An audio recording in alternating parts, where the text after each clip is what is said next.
Welcome back, Muggles, Witches, and Wizards.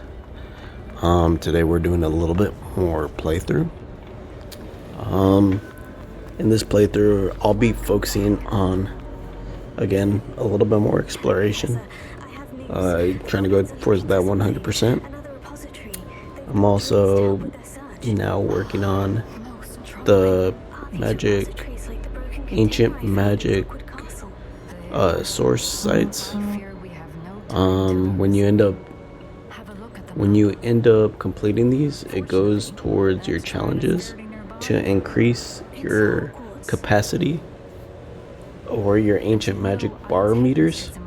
So if you end up enjoying, if you enjoy using your ancient magic abilities and kind of all at once and kind of gathering them over time, I would recommend going to each of the sites and fully maxing that out. For me, I tend to rely more on spells, but it's definitely nice to have the ancient magic as a finisher. So that I'm going to end up definitely upgrading before I end up fighting the last boss. So yeah, pretty much that's what I'm going to be doing this playthrough. I did a few Merlin trials, I believe, and a couple other side quests as well. But if you're enjoying the exploration, some of the walkthroughs on how to do the Merlin trials and all the other information that I'm giving you, please go ahead and leave a like, sub, comment if you have any questions, concerns, or any recommendations. Other than that, hope you enjoy. Keep on wizarding.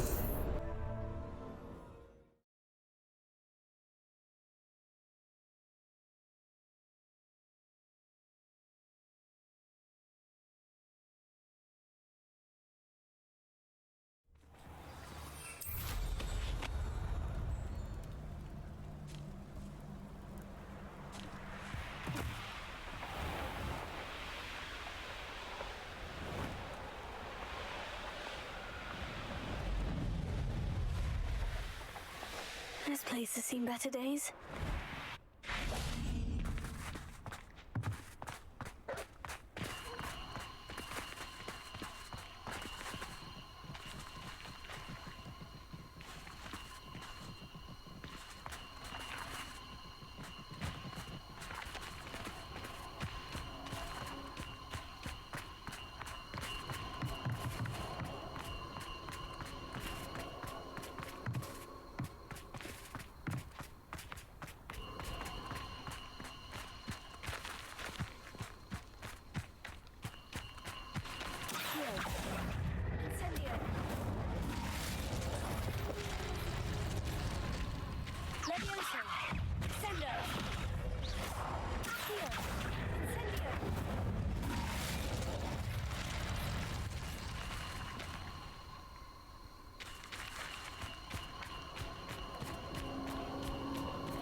So, for these frog puzzles, or for this ancient magic site, 2 out of the 3 ancient magic hotspots or whatever spots are fairly easy to reach. You could either reach them just by walking over to them or flying to them. The third spot's a little bit more tricky because the third spot you actually have to find the proper frog statue, which will teleport you to your destination or your required destination. So you're gonna have to kind of go through multiple frog statues in order to actually find it, or you can watch the gameplay that I went through in order to see which frog statue it is. And if you end up teleporting to the area where it's not at, all you have to do is just walk back into the statue or walk back into the frog statue, and it'll teleport you back to the area where all the other statues are located, so you could just try a new statue after that. So a lot of it is trial and error. If you do not follow, or if you do not choose the statue, like look at the statue that I chose and decide to try it yourself. So a lot of it is just trial and error, but other than that, good luck. And that's pretty much all the information I'll give you.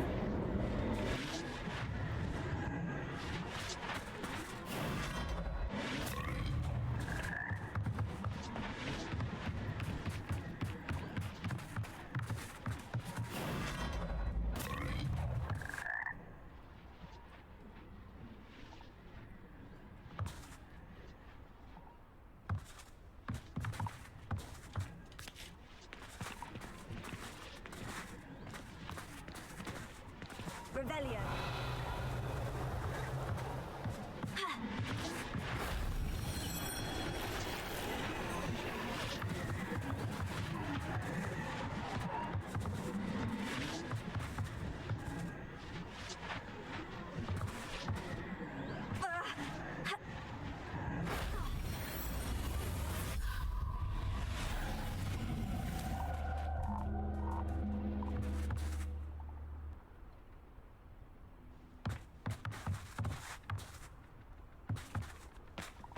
Revelio.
Handy resource indeed, your field guide.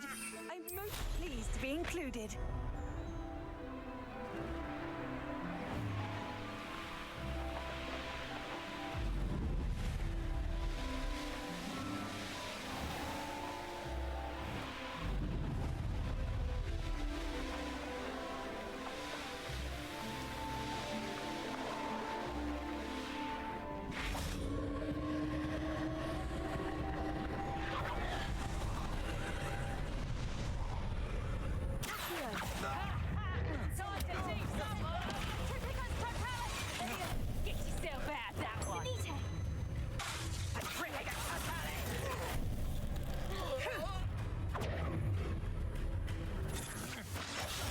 Just the beginning.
Incendio!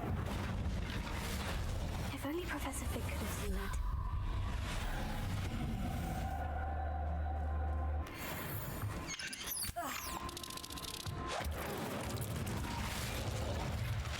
Here. Sendo! Incendio!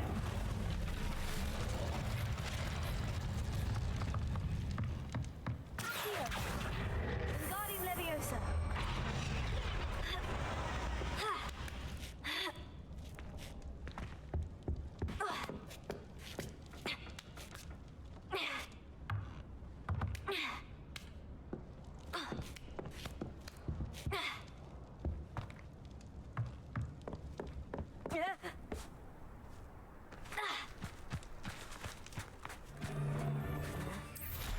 Never stopped me before.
Wasn't too hard.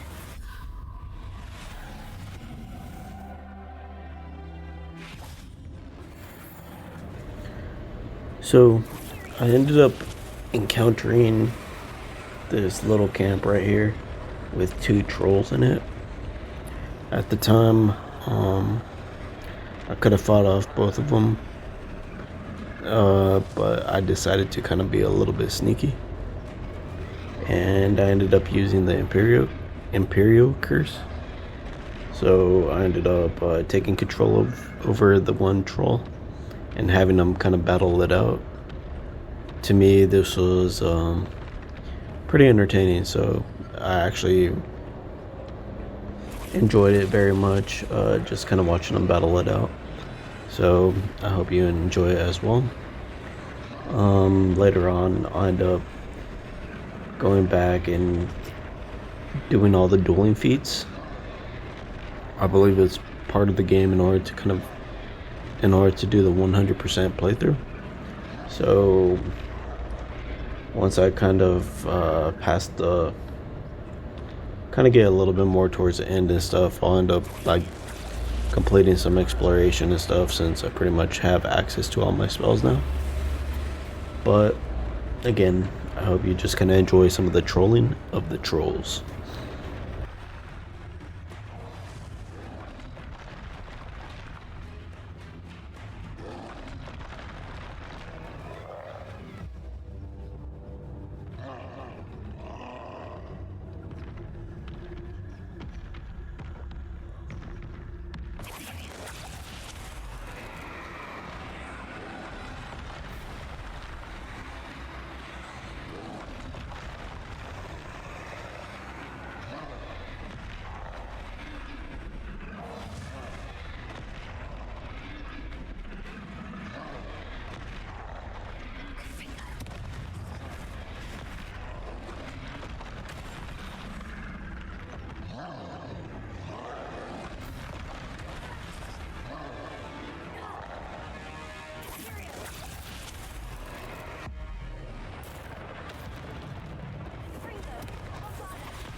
Rest easy, my large friend.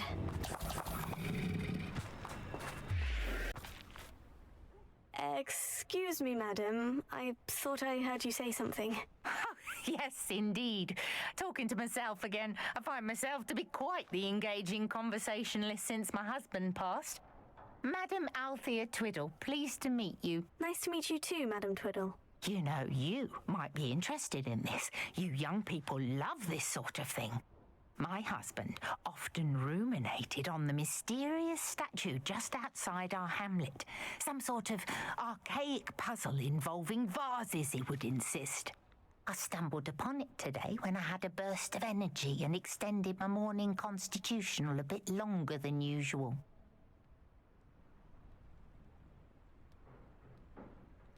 An archaic puzzle. Sounds fascinating. You see, I suspected you'd be interested, and wait till I tell you about the rumours surrounding this particular puzzle. My husband Greville insisted that solving the puzzle would reveal a magical challenge of sorts. The man was intrigued by everything. He was about to try and solve it himself when... Perhaps you could take a look. I'd be rather interested to hear what, if anything, you find. If I happen to see it, I'll have a look. Ah, the spirit of youth. I do hope you'll be able to solve the puzzle. If not for me, then in Greville's memory.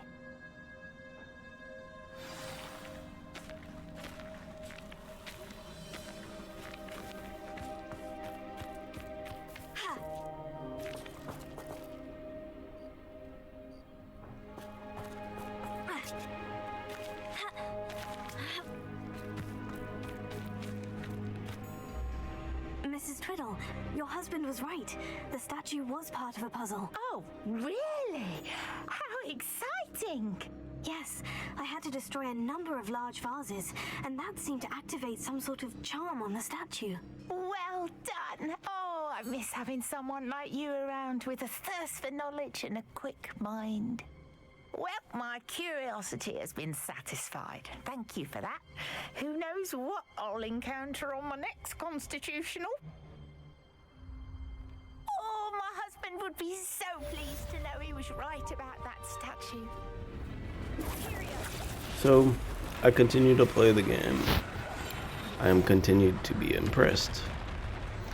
I continue to enjoy the nice graphics that this game offers.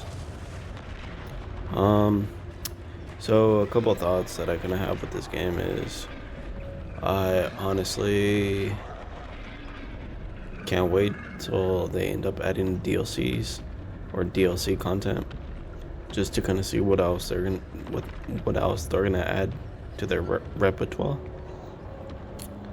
One kind of idea that I was kind of hoping is, I mean, I'm kind of asking a lot on this one, but I would enjoy it if they ended up adding to this game like later DLCs or later expansions, which we could pay the full price for, just to continue onward with the storyline.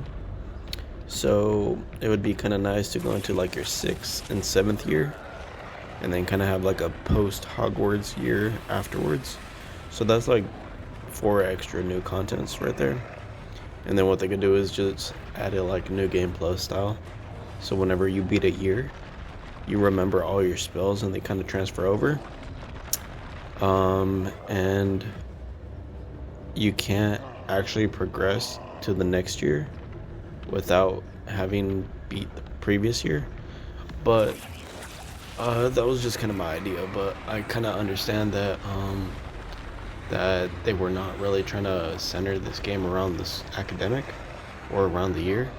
It was more focused on the storyline and the exploration and kind of the combat, so I don't know if they will do something like that or just release a completely different game. And even if they did release a completely different game, that's totally fine, because I mean, this game's pretty fun. But it would kind of be nice to possibly transfer over your character from this game towards the newer game if they end up making a new one, or like I said, just continuing with your character in a way. Instead of having to kind of like relearn all the spells and stuff, kind of like what they did with God of War Ragnarok, or Ragnarok. I believe you didn't really have to relearn all your abilities and stuff. I think you pretty much got most of your abilities right off the bat. So, because I've been in this game pretty much, you went through the whole academic year catching up, learning your spells. So that game was kind of focused on kind of getting caught up as a new student in the 5th year. But say if you end up like already knowing your spells because you already went through the trouble and stuff, you already defeated the bosses, now you can just continue onward with your education and then kind of choose like a career afterwards, and kind of center a wizardry world based upon post academics, and that would be kind of pretty interesting. And then like one thing that they could do, if the studio wanted to, is like they could make every single player or like every game while you're in school single player, and then transfer over the single player into a MMO or a mass multiplayer game afterwards. So once you graduate, in-game content or whatever, you could end up exploring the world or different worlds, different lands, doing different things, and they could even make like a mass multiplayer game that way, which would definitely be interesting for me. And then maybe eventually, I don't know if the Goblet of Fire, how relevant that was, but that's some content that they could add if the Goblet of Fire was around during those times, because I know the Goblet of Fire pretty much happens every 4 years. So just say that it magically landed on that year, and then what's it called? I don't know if they could even have like Quidditch events and all that fun stuff, or like other things you could do. Focus more on MMO aspects, kind of like afterwards, and still have the single player aspects once, like I said, post school. But those are just pretty much ideas that I kind of had. So, but other than that, I mean, for what it's worth, I think the game is very enjoyable. Maybe in the future they might come up with a mass multiplayer online game, but it doesn't seem like they're going to go down that route at the moment. But with the success that this game has had, there's a lot of routes that they could take and continue to be successful. So I'm pretty excited to see what kind of creativity that the team brings. Anyways, they did a good job, and like I said, I'm very impressed. GG's everyone, hope you're enjoying it.